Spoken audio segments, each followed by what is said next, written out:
Assalamualaikum warahmatullahi wabarakatuh. Selamat sore, salam sejahtera untuk kita semua. Baiklah, kami dari kelompok 4 akan mempresentasikan tentang analisis jurnal berdasarkan pendekatan ekonomi politik berbasis negara yang beranggotakan dengan saya sendiri, Anissa Ulhusna, Devi Nurul Fadila, Rahayu Septian Wulandari, serta Muhammad Redo Kaedi. Di dalam analisis jurnal ini, kita menganalisis jurnal yang berjudul Problematika pembentukan RUU Cipta Kerja dengan konsep Omnibus Law pada klaster ketenagakerjaan pasal 89, angka 45 tentang pemberian pesangon kepada pekerja yang di PHK, dalam penulis Fajar Kurniawan. Maaf, next. Pada jurnal ini terdapat beberapa konsep teori yang mana pendekatan ekonomi politik berbasis negara merupakan konsep pendekatan ekonomi yang tidak lagi meletakkan negara dengan peran yang bersifat sekunder. Pendekatan ini memposisikan negara berperan aktif lebih dan kepentingan kelompok dan kelas dalam mencapai tujuan tertentu. Wujud peran aktif tersebut itu dapat diimplementasikan dalam otonomi negara, di mana negara itu bebas dari pengaruh eksternal, bahkan dari masyarakat. Pandangan bahwa otonomi adalah kebebasan dari pengaruh eksternal memiliki 3 konsekuensi. Yang pertama itu ada tujuan dari pemimpin negara berbeda dengan masyarakatnya. Yang kedua, tindakan negara independen dari kelompok atau kondisi antar kelompok manapun. Yang ketiga itu ada negara mampu menolak tekanan dan menghasilkan kebijakan sendiri serta mampu melindungi kelompok-kelompok tersingkir. Untuk konsepsi teori pendekatan selanjutnya itu ada pendekatan utilitarian. Otonomi negara menurut Notlinger adalah berbentuk kemampuan dari para pejabat negara untuk melaksanakan pilihan-pilihan mereka dengan cara menerjemahkan pilihan-pilihan itu ke dalam kebijakan negara yang bisa selaras atau bisa juga bertentangan dengan pilihan dari orang lain. Selanjutnya ada pendekatan Marxian. Pendekatan Marxian ini mengangkat kepentingan kaum buruh untuk mencapai tujuan masyarakat sosialis. Negara dalam kondisi demokratis harus memiliki otonomi relatif dengan menciptakan tatanan tertentu di atas kepentingan real kelas kapitalis. Oke, next. Baiklah, selanjutnya akan dijelaskan oleh rekan saya.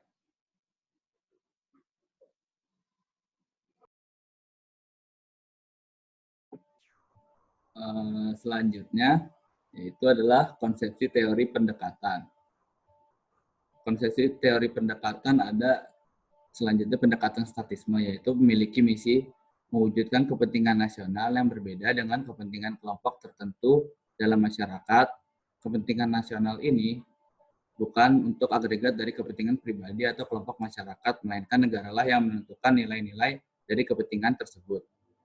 Kepentingan nasional sendiri dapat dirumuskan dengan melihat pilihan-pilihan yang diambil kebijakan secara induktif, diambil dari konstitusi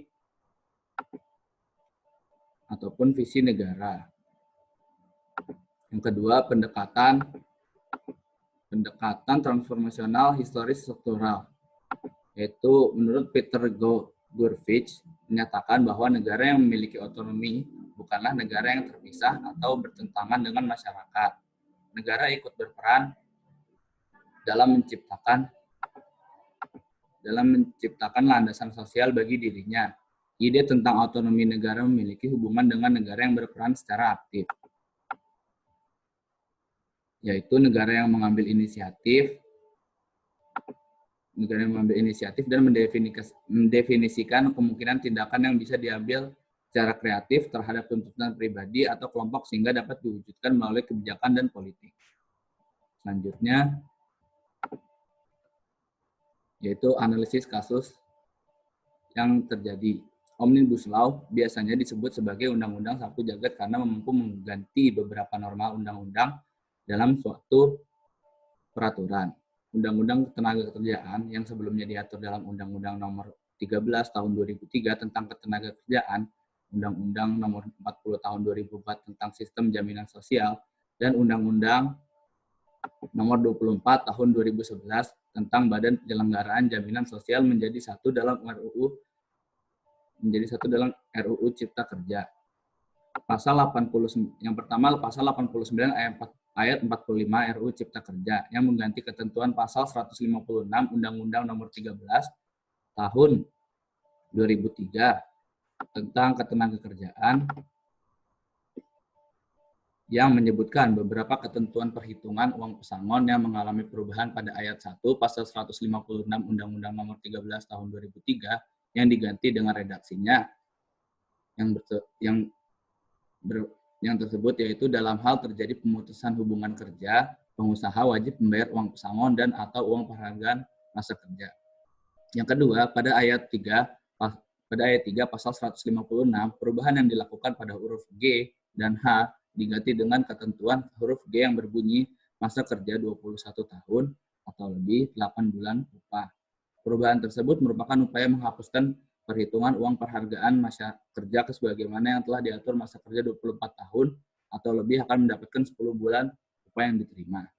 Selanjutnya akan dijelaskan oleh rekan saya. Pengubahan UU Nomor 13 Tahun 2003. Ketentuan ini merupakan penurunan kesejahteraan buruh yang menghilangkan ketentuan uang penggantian yang seharusnya diterima oleh pekerja. Ketentuan uang penggantian yang seharusnya diterima tersebut pada UU Nomor 13 Tahun 2003 seperti yang pertama, cuti tahunan yang belum dan belum gugur. Kedua, biaya atau ongkos yang pulang untuk pekerja dan keluarganya ke tempat di mana pekerja itu diterima. Ketiga, penggantian perumahan serta pengobatan dan perawatan ditetapkan 15% dari uang pesangon dan atau penghargaan masa kerja bagi yang memenuhi syarat. Keempat, hal-hal lain yang ditetapkan perjanjian kerja, peraturan perusahaan atau perjanjian kerjasama. Pada Omnibus Law, poin nomor 3 dihilangkan, yang berarti adanya penurunan tingkat kesejahteraan bagi para pekerja. Penghapusan pasal 163 dan 164 pada UU Nomor 13 Tahun 2003.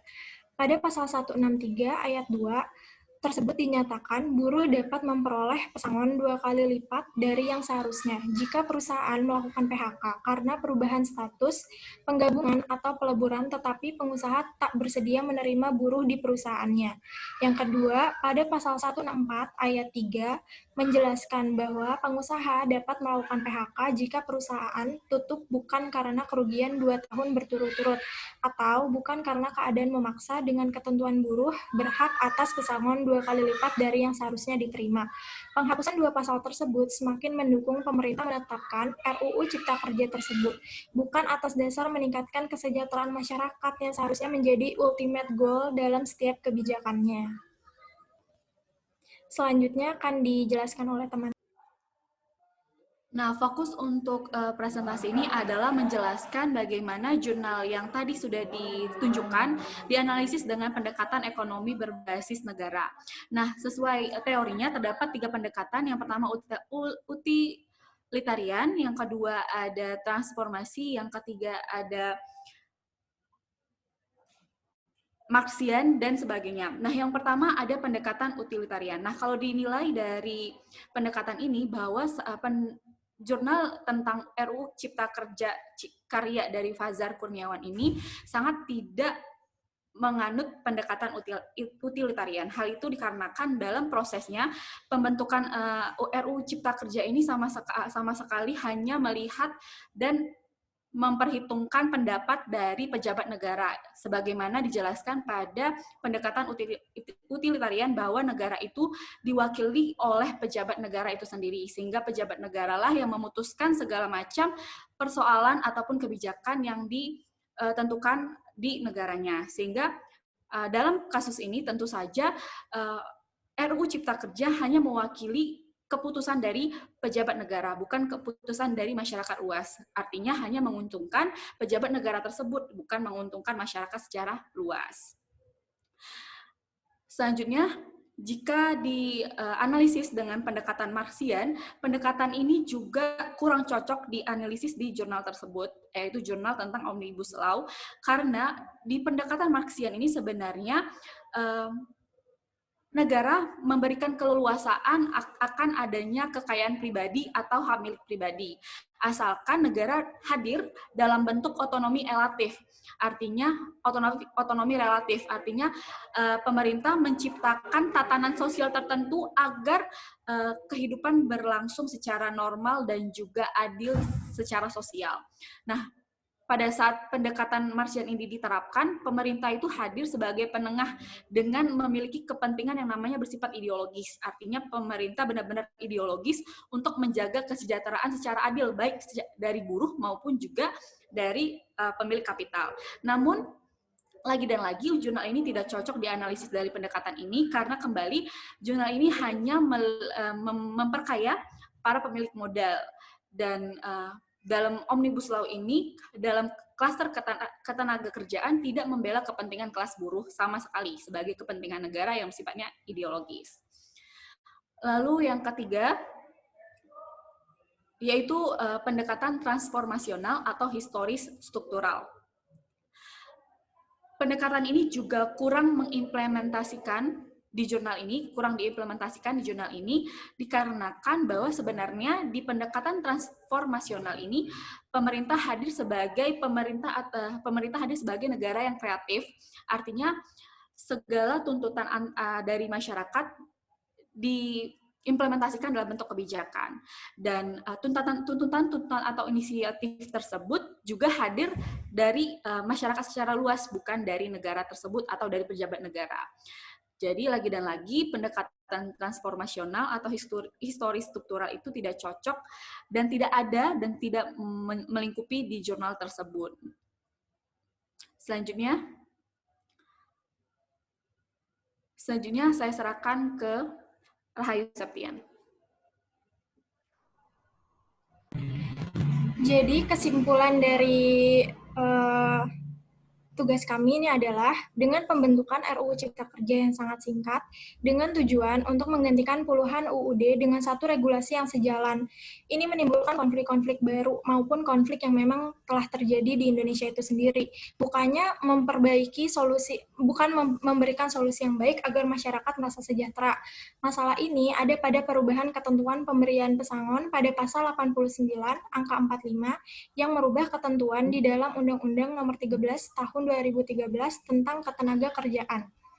Yang kedua, pada intinya, setiap peraturan atau undang-undang yang dibuat dan disahkan oleh pemerintah pasti memiliki tujuan yang baik, entah itu untuk kesejahteraan masyarakat atau untuk pertumbuhan ekonominya. Namun, pada kasus RUU Cipta Kerja ini, pemerintah terlalu berfokus pada pertumbuhan ekonomi, tanpa memikirkan dampak buruk yang akan terjadi pada buruh yang ada di Indonesia maupun masyarakatnya. Pemerintah harus memikirkan jalan lain untuk menarik investor tanpa harus mengurangi kesejahteraan rakyat kecil atau buruh di Indonesia.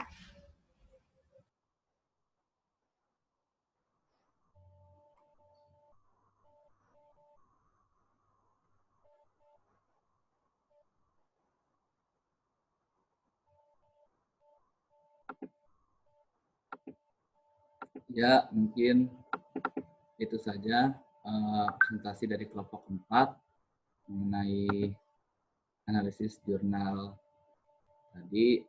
Kurang lebihnya mohon maaf. Sekian dari kami. Wassalamualaikum warahmatullahi wabarakatuh.